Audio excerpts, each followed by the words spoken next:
अच्छा निधि, मैं चलता हूं। आज आने में थोड़ी देर हो जाएगी तो तुम मेरा इंतजार मत करना और खाना खा लेना। नहीं, मैं तुम्हारा इंतजार करूंगी, फिर हम दोनों साथ में बैठकर ही खाना खाएंगे। इतना कहकर दीपक काम के लिए निकल जाता है। दीपक जिस रास्ते से जा रहा होता है वहां बिजली की एक नंगी तार पड़ी होती है, जिस पर दीपक का पैर आ जाता है और करंट लगने से उसकी मौत हो जाती है। उसकी मौत के बाद सारा घर सूना हो जाता है। भैया, आप हमें क्यों छोड़कर चले गए? अब मैं हर साल किसकी कलाई पर राखी बांधूंगी? खुद को संभाल कोमल, अगर तू यूं ही टूट जाएगी तो फिर तेरी भाभी को कौन संभालेगा? इस बेचारी की शादी को तो अभी 6 महीने ही हुए थे। तभी उनके यहाँ सेठ अमीर चंद आ जाता है। सेठ जी, आप यहाँ? हाँ, तुम बेशर्मों से अपना 4 महीने का बकाया लेने आया हूं। तुम्हारा बेटा तो अब मर गया, तो अब मेरा किराया कौन भरेगा? अब जल्द से जल्द अपना बोरिया बिस्तर उठाओ और यहां से चलते बनो।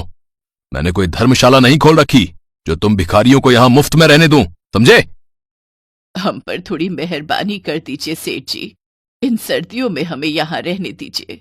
इतनी ठंड में अपने परिवार के साथ कहाँ जाऊंगी मैं तुम्हारा सारा बकाया माफ कर दूंगा, साथ ही तुम्हें पूरी सर्दियों में यहां मुफ्त में रहने दूंगा।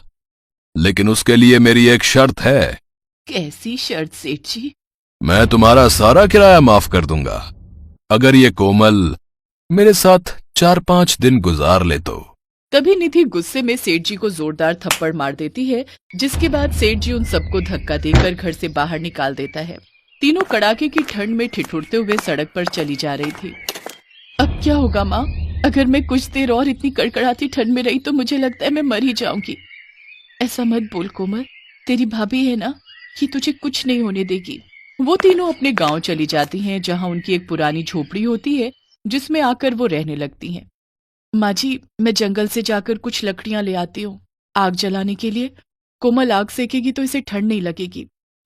निधि जंगल जाकर लकड़ियां ले आती है और आकर आग जलाती है, जिसकी तपिश में रहकर वो तीनों अपनी रात गुजारती हैं। उनके पास खाने के लिए कुछ भी नहीं होता, जिस कारण वो पानी पीकर अपना पेट भरती हैं। अगली सुबह निधि कहीं जाने के लिए निकलती है तो उसकी सास उससे कहती है, बहू कहाँ जा रही है? माँ जी, हमें अपना पेट पालने के लिए कुछ न कुछ काम तो ढूंढना ही होगा। कह तो ठीक रही है बहू, लेकिन हम क्या काम करें? ऊपर से बाहर इतनी कड़ाके की ठंड पड़ रही है। मेरा तो जी चाह रहा है कि काश मुझे गर्मा गर्म चाय पीने को मिल जाती, वो भी मसाले वाली। लेकिन हम गरीबों के लिए तो अब ये भी ख्वाब ही है।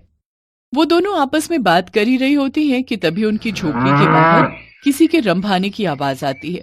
वो सब बाहर आकर देखती हैं तो एक भैंस जोर जोर से रंभा रही होती है। तभी कोमल निधि से कहती है, लगता है भाभी से बहुत प्यास लगी है। निधि उसके लिए कुएं से भरकर पानी लाती है और उसे पीने को देती है। पानी पीने के बाद वो भैंस, जिसका नाम गुलाबो होता है, वो उनसे कहती है, तुम्हारा बहुत बहुत शुक्रिया। अरे, तुम तो बोलती भी हो। हाँ, मैं एक बोलने वाली भैंस हूँ। मेरा नाम गुलाबो है। मैं कई दिनों से प्यासी थी। गांव में मैं सबके घर के बाहर गई, लेकिन किसी ने मुझे पानी पीने को नहीं दिया। लेकिन आज तुमने मेरी प्यास बुझाकर मेरी मदद की है, इसलिए अब तुम मुझसे जितनी मर्जी दूध और चाय ले सकती हो। दूध और चाय? हाँ, चाय। दरअसल मैं एक जादुई भैंस हूँ, जिसके थनों से दूध के साथ साथ चाय भी निकलती है। तुम्हें जब जिस चीज की जरूरत हो मांग सकती हो, चाहो तो आजमा कर देख लो। फिर निधि अंदर से एक पतीला लाती है और कहती है, काश कि मुझे इसमें गर्मा गर्म चाय मिल जाए। निधि जैसे ही उसके थनों के नीचे पतीला लगाती है, उसमें से गर्मा गर्म चाय बाहर आती है। वो तीनों कप में डालकर चाय पीती हैं। वाह, इससे स्वादिष्ट चाय तो मैंने अपनी पूरी जिंदगी में नहीं पी। चाय मसालों का और दूध का खूब स्वाद आ रहा है इसमें तो। सचमुच माँ, वाह, मजा आ गया। अब तुम मुझे अपनी कमाई का जरिया बना सकते हो। मतलब मेरी चाय बेचकर तुम अपना चाय का काम शुरू कर सकती हो। ये सुनकर तीनों बहुत खुश हुई। फिर वो बाजार जाकर उस भैंस से गर्मा गर्म चाय निकालकर बेचने लगी। कड़ाके की ठंड में भैंस की चाय का स्वाद चखने के लिए उसके पास ग्राहक आने लगे।